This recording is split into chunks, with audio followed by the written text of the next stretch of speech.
Good morning, everybody. You're watching our mid-morning edition of Arirang News on this last day of June. Coming to you live from Seoul, I'm Shin Se-min. Before we begin, these are the stories we're following at the top of the hour. Showers and storms drench much of South Korea overnight, with some regions even reporting property damage. Strong gusts of wind and heavy rain will continue throughout the day, and we have a detailed look at the forecast in your neck of the woods. The United States begins to pare back Hong Kong's special status as China prepares new security legislation on that territory. Washington says it'll end defense exports and restrict Hong Kong's access to high-tech products. A virtual summit between South Korea's president and EU leaders is scheduled later today. They are set to discuss ways to slow the spread of COVID-19. Our starting point this morning, the United States is taking further actions to pressure China into reversing its plans to pass national security legislation on Hong Kong. For the details, we have our Kim Do-yeon on the line with us. So, Do-yeon, tell us what exactly happened in the past couple of hours. Seven, both the State and Commerce Departments of the U.S. are preparing to take actions should Beijing pass the national security legislation that will be imposed on Hong Kong. For the State Department, Secretary Mike Pompeo released a statement saying the agency will ban all exports to Hong Kong related to military equipment. The statement read that with the new law, the U.S. will not be able to clearly tell whether the equipment will be passed on to the People's Liberation Army of China. For the Commerce Department, Secretary Wilbur Ross said the U.S. will suspend preferential treatment of Hong Kong, including the availability of export license exceptions. Both officials added that further actions are being evaluated by their departments. Now, Do-yeon, Chinese government has repeatedly warned foreign countries to stay out of what it says are domestic matters and has been firm that the law will pass on regardless of outside pressures. Yes, Beijing is adamant on passing the law. On Tuesday, the spokesman for China's foreign ministry warned the international community to respect China's sovereignty. Take a listen. Hong Kong affairs are China's internal affairs, and no foreign country has the right to interfere. The Chinese government is firmly determined to safeguard national sovereignty, security, and development interests. As for the passing of the law, the National People's Congress Standing Committee of China started to meet on Sunday, and the meeting is due to continue until today. The process has been unusually fast, as the law usually takes around 2 to 4 months to pass, but this law could be passed just a month since the draft was introduced. This means it could be enacted as soon as Wednesday, July 1st, which is the 23rd anniversary of Hong Kong's handover from the UK to China. The new law would allow the Chinese government to punish the residents of Hong Kong for actions it considers to be secession, subversion, terrorism, and foreign interference. Back to you, Semin. All right, Kim Do-yeon with those latest on that fluid situation. Thank you. In other news, Biegun, U.S. Deputy Secretary of State and Washington's point man on North Korea, says another summit between U.S. President Donald Trump and North Korea's Kim Jong-un is unlikely before the U.S. presidential election in November. Speaking at a U.S. think tank's virtual forum on Monday, Biegun said that because of the COVID-19 pandemic, it's hard to imagine an in-person international summit happening, but Washington is certainly prepared to engage with Pyongyang, leaving the door open for possible diplomacy with the regime.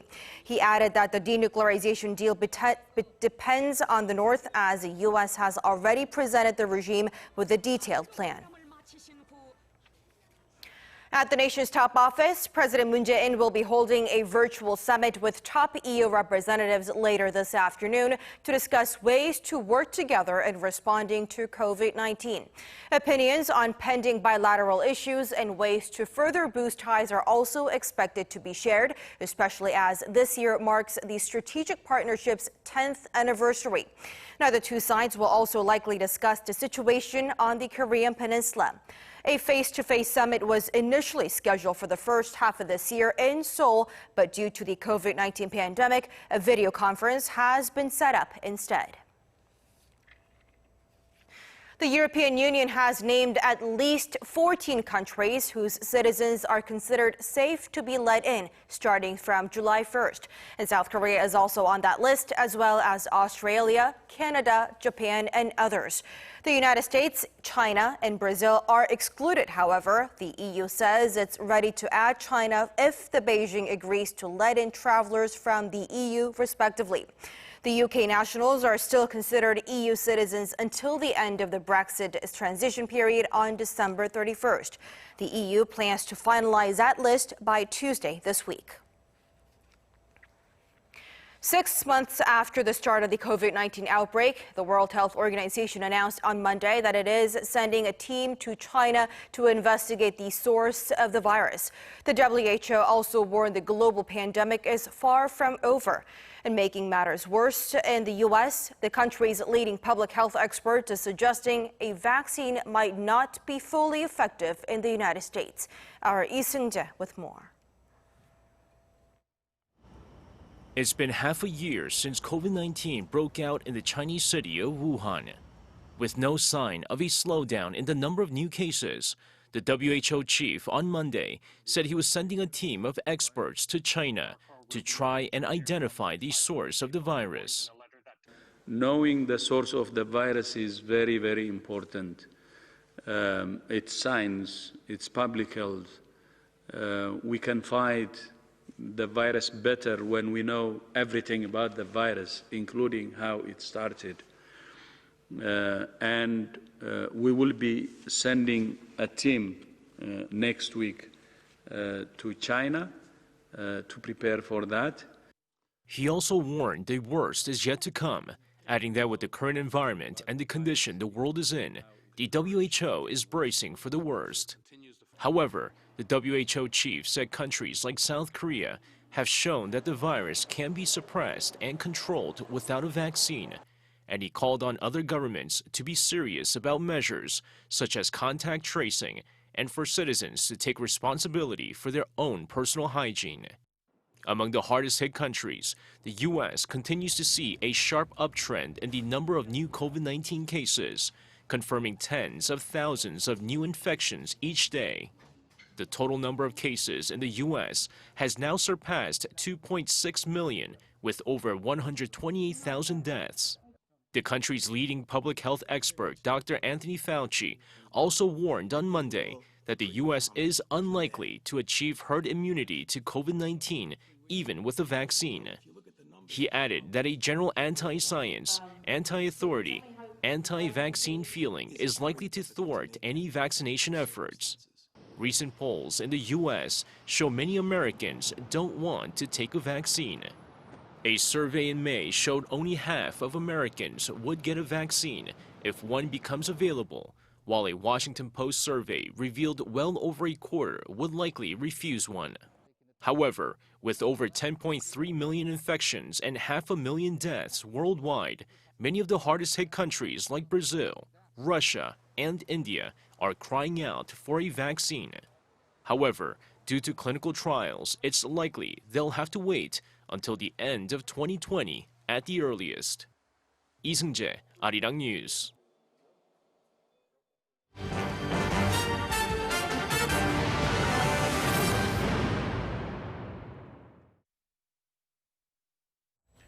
And now for the weather conditions here in South Korea. The heavy rain and strong winds lashed out at nation overnight, leading to property and infrastructure damage in some parts of the country. Overnight, the country's southern port city of Busan reported multiple incidents as a storm-like rain and wind swept the city, flooding a couple of buildings and knocking down a communication utility pole.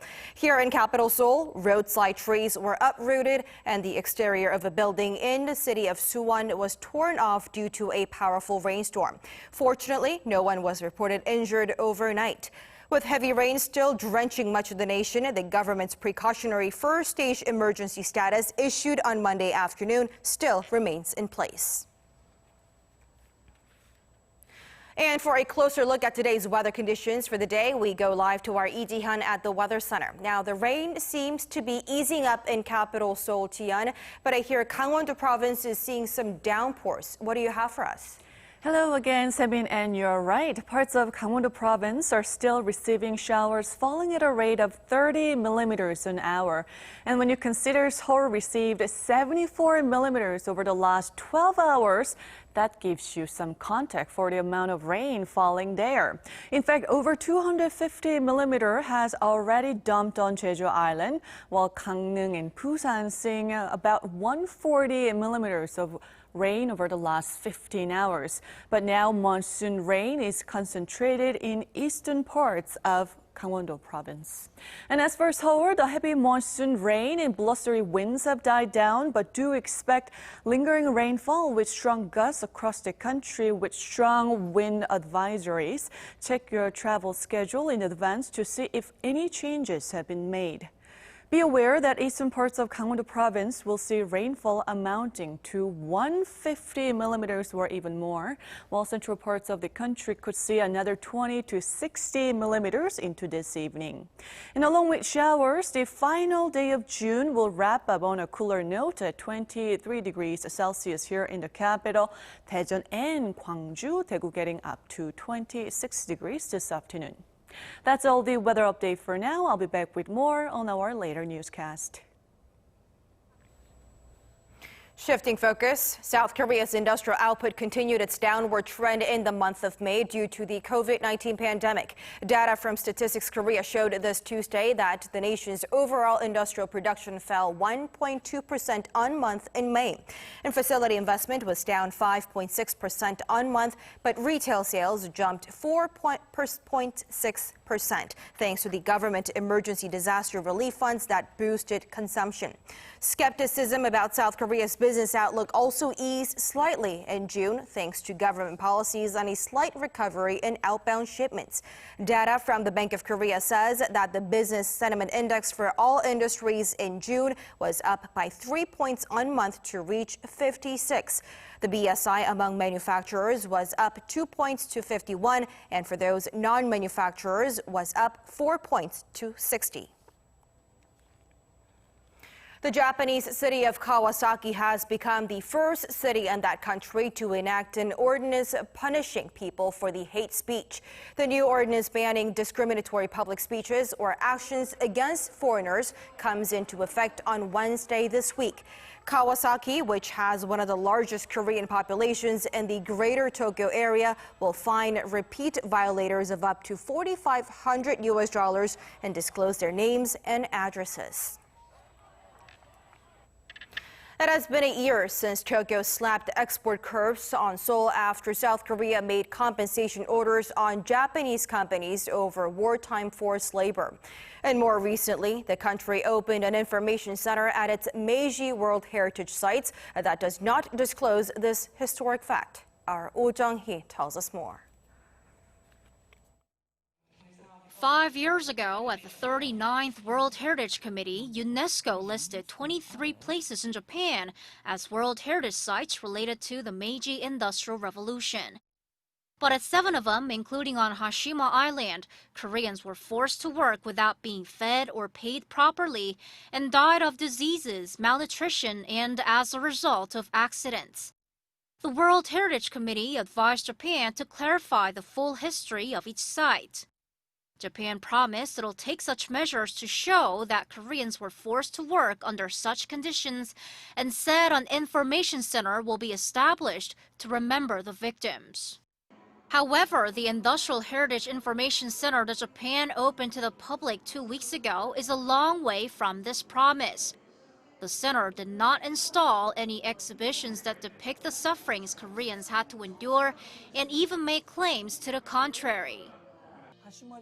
I have never heard of brutalities on the Hashima Island during the war. South Korea lodged a formal complaint against Japan, and Seoul's foreign minister sent a letter to UNESCO Director General Audrey Azoulay. Minister Kang Kyung-hwa asked the agency to review canceling the World Heritage designation and called for its active support that a resolution can be adopted to urge Japan to faithfully implement its pledge. The recent flare-up of tension between Seoul and Tokyo comes on top of their year-long row over wartime forced labor and trade. The tensions are expected to rumble on as Tokyo insists it has kept its pledge and that its stance has not changed. Oh Jung-hee, Arirang News.